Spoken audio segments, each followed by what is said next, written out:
Hoy es viernes 16 y estamos en la República de Venezuela. Y este señor que está aquí es Pedro Pablo Fernández. Digo esto, porque ¿tú sabes que hay gente que cree que yo vivo en Miami? ¿A ti te consta que yo no vivo en Miami? No, tú vives aquí en Venezuela. Júralo ahí para que yo... Lo juro, lo juro. O sea, por lo este menos soy lo veo, yo. por lo menos lo veo a cada rato. Mira, pero Pablo, cuéntame cómo te fue allá. Yo te vi con un saco. Hace frío en Nueva York en esta época. Está haciendo bastante frío, sí. Aquí le cayeron a golpe a la foto por las redes, durísimo. Ahí están encompinchados Falcón y el gobierno, que estaba Samuel Moncada. Pero cuéntame cómo le fue. Mira, la primera cosa que te tengo que decir es qué fuimos a hacer nosotros a Nueva York. Fuimos a pedirle a la ONU una cosa muy concreta. No es un proceso de observación que requiere la aprobación de la Asamblea Nacional de las Naciones Unidas o del Consejo de Seguridad, cosa que es muy difícil. Fuimos a pedir una cosa muy concreta que nos puede dar el secretario general de las Naciones Unidas. Es importante decir que el secretario general no nos recibió porque no recibe a nadie de la oposición, porque dice el secretario general que solamente va a recibir a la oposición cuando haya unidad. Y yo creo que tiene razón en eso. Nos dijo el subsecretario de Asuntos Políticos, que es el segundo cargo en importancia de las Naciones Unidas, que el secretario general nos mandaba a decir eso, que no se ha reunido con nadie, que le han pedido audiencia a muchísimos líderes de la oposición y que él solo se reúne con la oposición si viene en bloque. A mí me da mucha pena como venezolano que el secretario general de las Naciones Unidas no nos haya podido recibir porque no somos capaces de unirnos todos, ir en bloque a las Naciones Unidas. Ahora pedimos una cosa muy concreta y es una misión de evaluación. En el punto 4 de un informe, de un documento que tiene aprobada la ONU para la observación internacional, establece esta figura de misión de evaluación. Esa misión va a los países a evaluar si hay condiciones, y esto te lo digo textual, es literal, si hay condiciones para hacer un proceso electoral transparente con las condiciones mínimas democráticas que se requieren. Fuimos a plantearle eso. Ese planteamiento solamente se lo puede hacer el gobierno, a la ONU. Acuérdate que la Organización de Naciones Unidas es una organización que recoge los estados miembros de esa instancia. Entonces, solamente el gobierno puede pedir esa misión de evaluación. Nosotros logramos, en un proceso de negociación que hemos adelantado con el gobierno que ha liderizado Falcón, una firma de un acuerdo con el CNE, un acuerdo de condiciones electorales. En ese acuerdo se establece la observación internacional. Para que se dé la observación internacional, nosotros establecimos como requisito ir a la ONU a pedir la misión de evaluación. El embajador Moncada está ahí porque tiene que estar. Nosotros podríamos no haber estado ninguno de los demás. El que tenía que estar era Moncada. Ah, pues es el Estado. Claro, y es el gobierno venezolano el único que puede pedir eso. De manera que los demás que estábamos en la foto sobrábamos. El que no sobraba era Moncada, que es el objeto de las críticas en relación a la foto.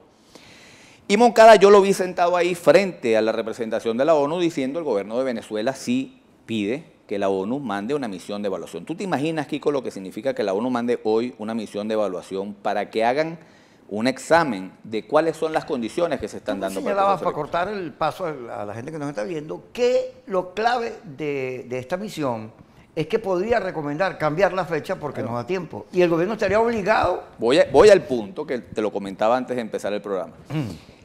Nosotros nos reunimos con el embajador primero.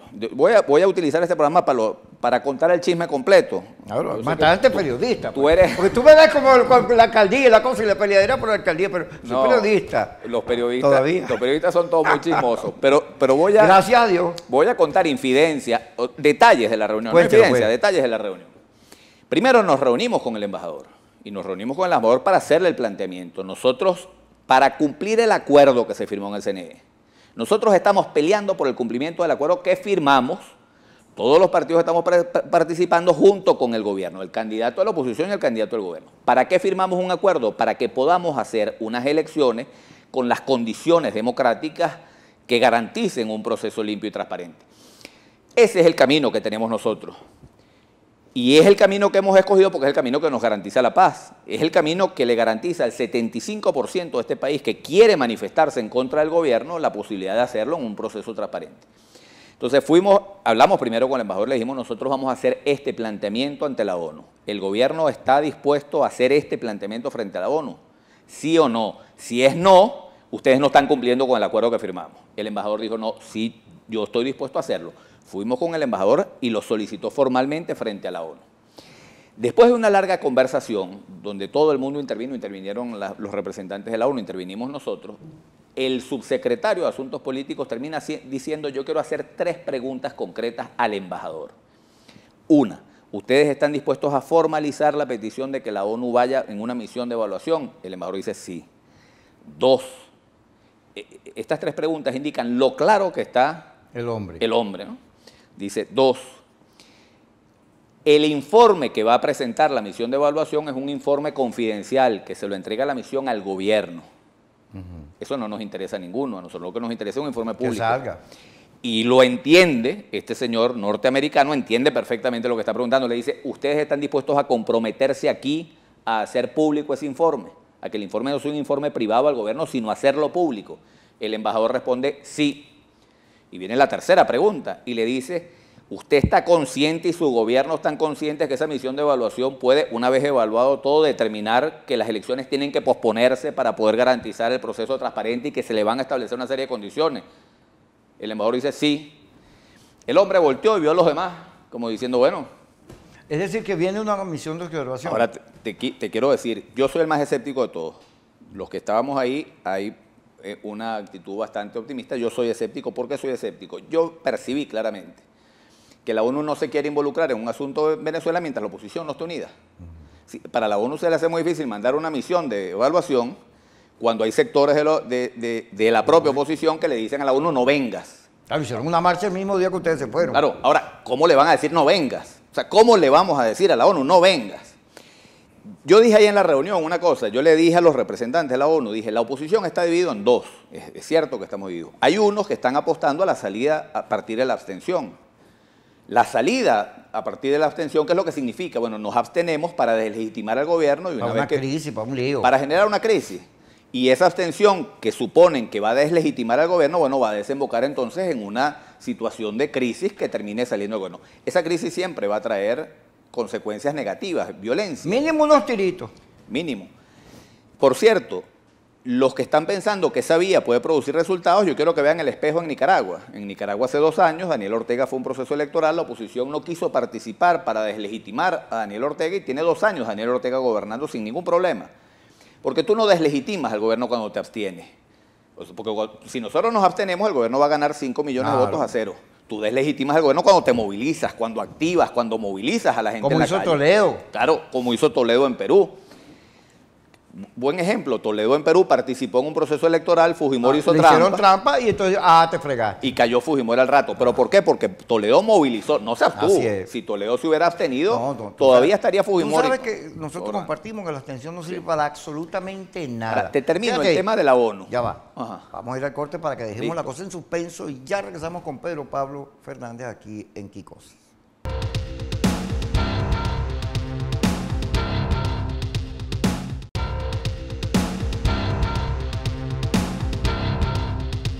Seguimos aquí con Pedro Pablo, que nos iba a aclarar, aquí al programa Kikosi, lo que le habías dicho al subsecretario en términos de que la oposición estaba dividida y lo que implicaba eso. Sí, está dividida entre quienes apuestan a la abstención, que ya lo explicaba, que no nos conduce a ninguna parte, y quienes estamos apostando a una salida política, electoral y democrática. Eso supone hacer política. La abstención es la renuncia a la política. Y terminé yo diciéndole al subsecretario, le dije: esta institución está hecha con un fin, con muchos fines tiene la ONU, pero hay uno primordial, que es garantizar la paz y el entendimiento entre las naciones, de cada una y en las relaciones que tienen cada una con los demás. Y le dije, la garantía de la paz pasa por un proceso electoral, porque los venezolanos podamos contarnos. Y la función que puede cumplir la ONU es vital. Ustedes tienen la obligación de ayudar a Venezuela a encontrar el camino para dirimir nuestro conflicto a través de la democracia, a través de las elecciones. Te voy a hacer un paréntesis ahí, fíjate. A mí me parece una aberración que un sector de la dirección de la oposición se haya puesto en manos de la geopolítica. Es decir, de la ONU, de los americanos, de la OEA, en vez de liderizar el proceso ellos mismos. ¿Cómo no? Ayúdenme, pero soy yo. No hay ningún proceso en el mundo en el cual el país es salvado desde afuera, lo salvan las fuerzas internas. Pero aquí hay una gente que se puso en manos de otros. Esa cosa me parece insólito. Sí, y la verdad es que lo que hay, mira, una cosa importante, nosotros vamos a encontrarle salida a esto de una manera fácil si nos unimos. Es decir, yo creo en la necesidad de la unidad de todos los factores de la oposición. Yo creo que eso es importante. Creo que es importante la unión del pueblo venezolano, no es solamente los factores políticos, porque es que la unidad no la representan todos los partidos. La MUD nada más. Ni la MUD sumada con los partidos que están fuera de la MUD y que estamos participando en este proceso. La política está reducida a un grupo. Aquí hay 30 millones de venezolanos, de los cuales 25, 26 no participan de ninguno de los partidos políticos que están haciendo vida en la oposición. Aquí el esfuerzo de unidad nacional tiene que ser mucho más amplio. Tenemos nosotros que entender que este país es mucho más allá que la vida política. Ahora, ir unidos a este proceso es muy importante. ¿Cómo podemos unir los factores políticos? Bueno, si nosotros nos sumamos a la abstención, bueno, nos unimos todos alrededor de la abstención. ¿A dónde nos lleva esa política? Nos suicidamos todos. Bueno, nos suicidamos todos. Desmoralizamos al país, nos vamos a desmovilizar, vamos a llegar al 20 de mayo a elegir un presidente con 5 millones a cero y el 21 de mayo, ¿vamos a qué? A esperar que los Marines vengan. ¿Cuál es la fecha de desembarco de los Marines? Yo tuve una conversación con un funcionario de Estados Unidos, que no te voy a dar el nombre, pero... Si es agente lo hacían menos. No, y le decía yo a él, que nos cuestionaba la participación, le decía, yo quiero que usted me diga, nosotros nos retiramos mañana, nos sumamos a la abstención, llegamos al 20 de mayo, se elige Nicolás Maduro. ¿Qué viene después? ¿Cuál es la fecha de desembarco de los Marines en el puerto de La Guaira? ¿Cuál es? Dígame cuándo vienen. Ah, no, la solución de la crisis es las sanciones económicas.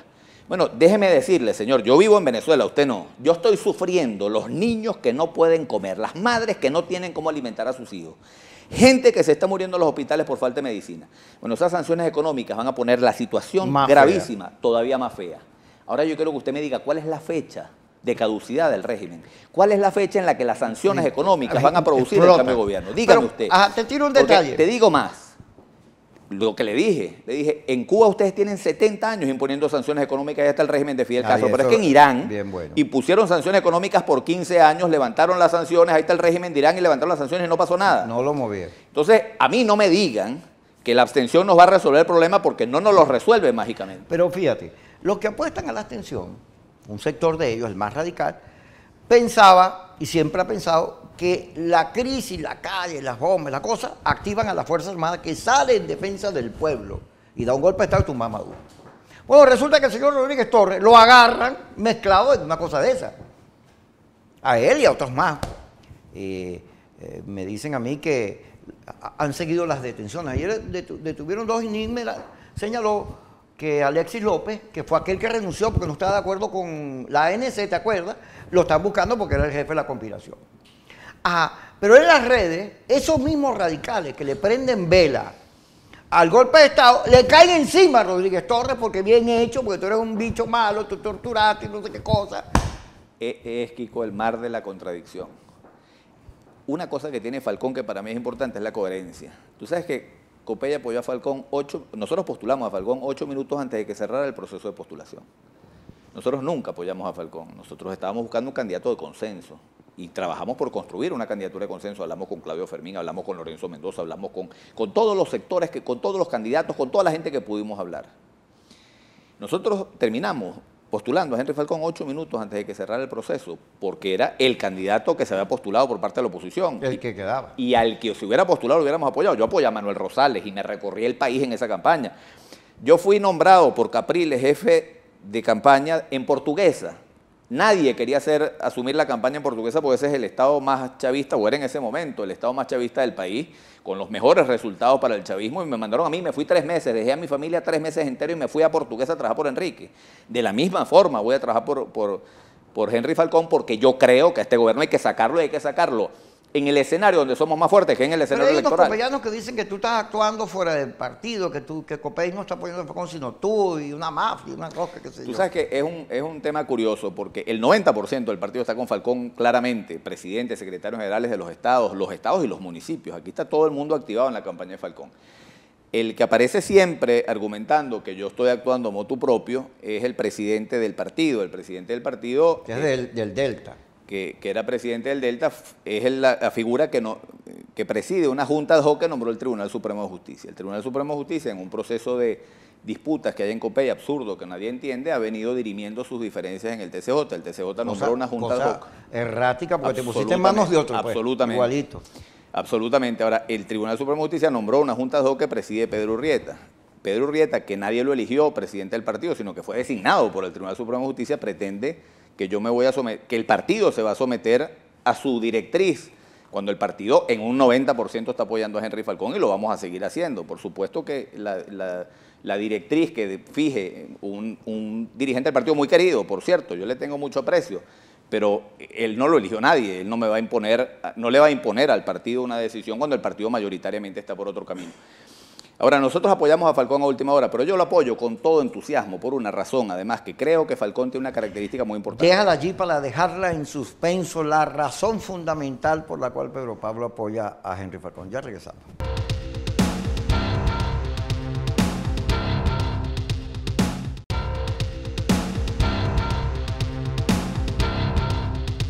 Seguimos aquí con Pedro Pablo Fernández, que nos iba a decir la razón fundamental por la cual apoya a Henry Falcón. Tú sabes que yo creo que Henry ha sido muy consecuente y coherente en dos cosas fundamentales.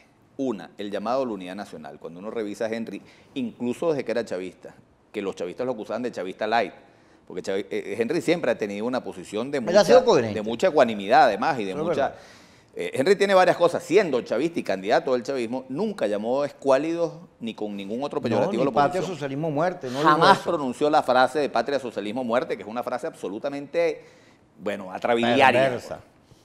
De manera que cuando estaba en el chavismo, él tenía una actitud de tolerancia que lo llevó además a sacar 86% de los votos en la reelección a la alcaldía de Barquisimeto. Es decir, los opositores en Lara que votaban por la oposición contra Chávez, regionalmente votaban por Henry Falcón porque le reconocían alguna cosa tenía que hacer Falcón para cultivar ese electorado porque tenía una actitud de mucha moderación. De manera que él siempre ha sido coherente en esa política de inclusión de todos y de no confrontación. Y la segunda cosa donde ha sido coherente y nosotros lo acompañamos, no a él, sino hemos seguido la misma coherencia en el tema electoral. El tema del camino electoral es el camino para solucionar la crisis de Venezuela. Él ha sido muy coherente en eso y claro, esa posición de moderación en un país polarizado genera resistencia. Es decir, un país que está polarizado y que está radicalizado, pues los sectores más radicales ven en esa posición blandenguería y es lógico que sea así, se entiende. Falcón recoge en las encuestas una mayoría, es el líder mejor evaluado de la oposición que podía competir por la candidatura presidencial, pero los segmentos que lo apoyan son los moderados. El radicalismo no lo ve bien. Eso es natural en un país radicalizado. Ahora, todas las sociedades del mundo que han pasado de dictaduras a procesos de transición democrática con éxito han necesitado figuras como Falcón. Te pongo el ejemplo más claro que Sudáfrica. El régimen del apartheid de Sudáfrica, que una minoría blanca sometió a un sistema semiesclavo a la mayoría negra. Hasta que consiguió a Mandela. Necesitaron a Mandela. Si no hubieran tenido a Mandela, que era un hombre que invitaba a la unidad, todavía estaría gobernando el régimen del apartheid porque no hubieran podido adelantar un proceso democrático si los líderes negros de Sudáfrica hubieran querido venganza. Bueno, no hubieran podido ceder el poder nunca. Porque tuvieron a Mandela, pudieron adelantar un proceso de transición porque Mandela invitaba a la unidad. Y Mandela sufría lo mismo que Falcón y que estamos sufriendo nosotros. Los sectores más radicales lo acusaron de cobarde, de entregado, de vendido. Vamos a meternos ahí un momentico, fíjate, en la campaña electoral de la Baruta, nosotros teníamos el mismo discurso, no porque nos hubiéramos puesto de acuerdo, sino que era una conclusión lógica. Nosotros en la campaña dijimos que venía un proceso de ánimo bajo, de deterioro, de que la gente no iba a querer hacer nada, que era importante montarse en un discurso participativo, positivo, y fíjate, estamos en eso. Pero hay un tema complejo aquí, lo dice Data Analysis. Henry Falcón puede ganar si logra que una tajada del abstencionismo vote por él. Sin embargo, el abstencionismo funciona para Henry Falcón como el cuento de los cangrejos. Tú sabes el cuento de los cangrejos, ¿no? Sí, claro, cómo no. El cangrejo que cuando uno está subiendo, lo jalan los demás. Entonces, la oposición abstencionista, que a nuestro juicio está en un error, que la abstención no conduce a nada, todo eso. Pero no solo es eso, sino que cada vez que vea a Falcón, lo jala. No, está traidor, vendido, y lo reta debate. Y que vea cualquiera. Ajá. Y que vea cualquiera. Sí, entonces hace una marcha. El Frente Amplio nace para evitar la división, convocando la unidad en un acto muy bonito en el aula magna, pero después aparece pidiéndole a la ONU que no venga. Justo el día que se va Falcón. O sea, a jalar Falcón para abajo. ¿Cómo haces tú para entender con una oposición que primero vive todo el día peleando Ese sector vive todo el día peleando con la oposición. Patricia Poleo todo el día vive diciendo que los dirigentes de la oposición son malos. ¿Cómo convence tú a Patricia Poleo de lo contrario? Si esa es su postura, digamos, estructural. Hay un sector ahí que cree que los que vienen del chavismo son todos Arias Cárdenas, que tienen que irse por un tribunal y hacer una jurada y que no son traidores. Ahora piden una carta de buena conducta, pues. En vez de entender que eso que tú dices, que la Unidad Nacional reclama que esos sectores que están decepcionados de Maduro voten por ti, no, si vienen son traidores, hay que ponerle una lupa para que una otra. ¿Cómo te entiendes con ese sector? A mí me gusta que tú nombres el caso de Arias Cárdenas porque me sirve a mí para decir esto, ¿no? Yo no voté en la elección Arias Cárdenas Chávez, es la única elección en mi vida donde yo no he votado. Yo que soy tan partidario de votar, yo esa elección dije, yo me resisto a que me pongan a votar entre Chávez y Arias Cárdenas, es que no puedo votar por Arias Cárdenas. Y no podía votar por Arias Cárdenas porque Arias Cárdenas representa todo lo que yo combato, todo. Y lo veía él genuflexo, es un tipo que un día cogía para acá y que estaba todo el tiempo sin posición política. Yo a Henry lo veo exactamente al revés. Yo a Henry lo he visto absolutamente coherente todo el tiempo, desde que era chavista. Lo he visto defendiendo lo mismo. Y hay una cosa muy importante, Falcón, ya nombré lo de los escuálidos y lo de Patria, Socialismo, Muerte, pero hay un tema para mí fundamental, que fue la forma como Henry Falcón rompió con Chávez. Henry Falcón rompe con Chávez. Recuérdaselo a los que están viendo. Cuando Chávez manda a expropiar los galpones de la Polar en Barquisimeto y Henry sale a defender a los trabajadores y a la empresa privada. A mí me sorprendió mucho la actitud de Falcón porque era enfrentarse a un monstruo. Era el Chávez con $100 el barril de petróleo. Claro. Es decir, era el Chávez gigante. Y que este tipo haya tenido el coraje de enfrentarse a Chávez defendiendo su estado, defendiendo su municipio, defendiendo a sus trabajadores y defendiendo a la empresa privada que le da empleo a la gente de su estado. El coraje con el que Henry Falcón actuó en ese momento a mí me hace verlo exactamente al revés que Arias Cárdenas. Pero además ahí Falcón demostró una cosa muy importante y es su distancia del modelo socialista que es el que nos ha traído a esta miseria que estamos viviendo. Y otra cosa que me motiva mucho a apoyar a Falcón es la presencia de su equipo que está preparando el programa de gobierno. La presencia de un tipo como Francisco Rodríguez. Que habla de dolarizar la economía. Mira, un economista de primera, graduado en Harvard, con doctorado.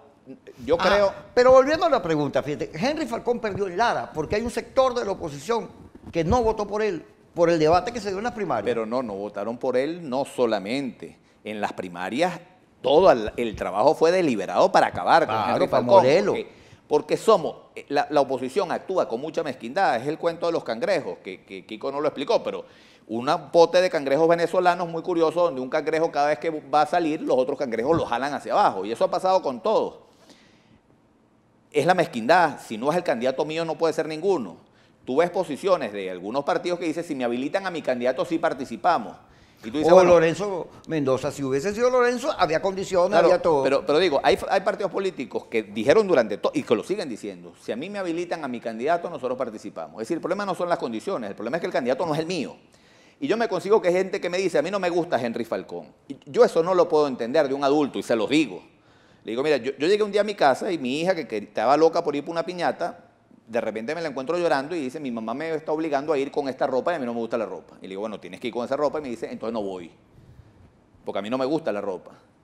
Te vas a perder la piñata porque no te gusta la ropa. Eso así hacen los niños, los adultos no. A mí no me puedes decir que es que no te gusta, Henry Falcón. Esto no se trata de si te gusta o no te gusta.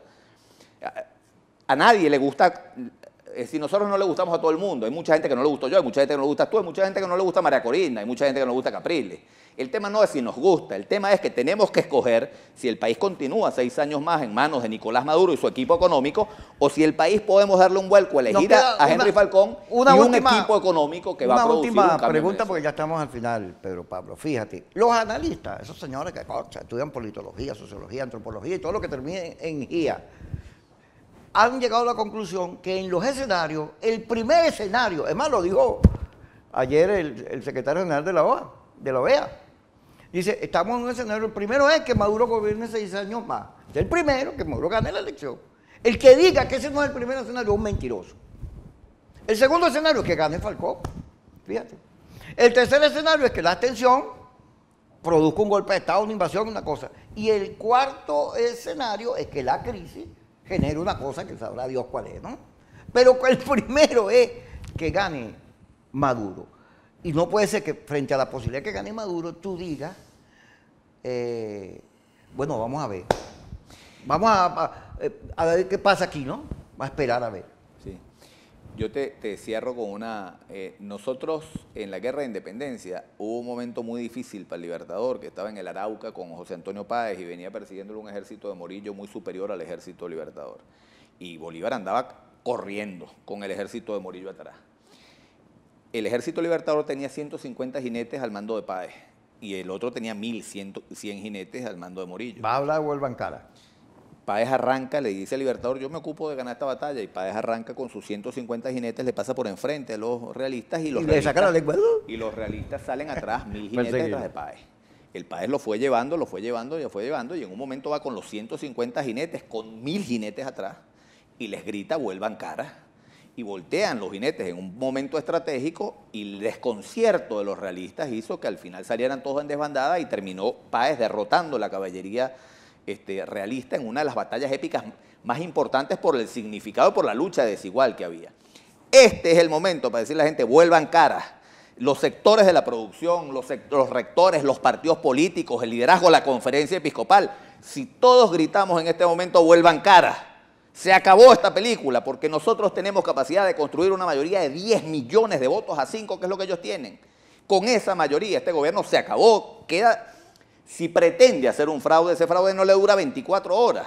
Aquí lo que tenemos es que salir masivamente, esa inmensa mayoría de venezolanos que quiere un cambio, salir a votar con fuerza. Esa manifestación en la calle de protesta, de resistencia frente al gobierno, no la soporta el gobierno de Maduro más nunca. Lo que sí soporta el gobierno de Maduro es la abstención, que nos quedemos en la casa. Lo soporta y fácil. Este es el momento para gritar a la gente vuelvan caras, y si todos volvemos caras, se acabó el ejército realista, se acabó Maduro, no tienen más remedio que entregar. Este es el momento para salir a dar la pelea, no para rendir. Gracias, Pedro Pablo, por estar con nosotros. Nos vemos entonces, hoy es viernes, lunes. Saludos pues allá a Carla Angola, que a Carla le llamé anoche porque publicaron una cosa en las redes y a ver qué es lo que estaba pasando. Me dijo, bueno, no me dijo que estaba pasando nada grave. Bueno, nos vemos el lunes.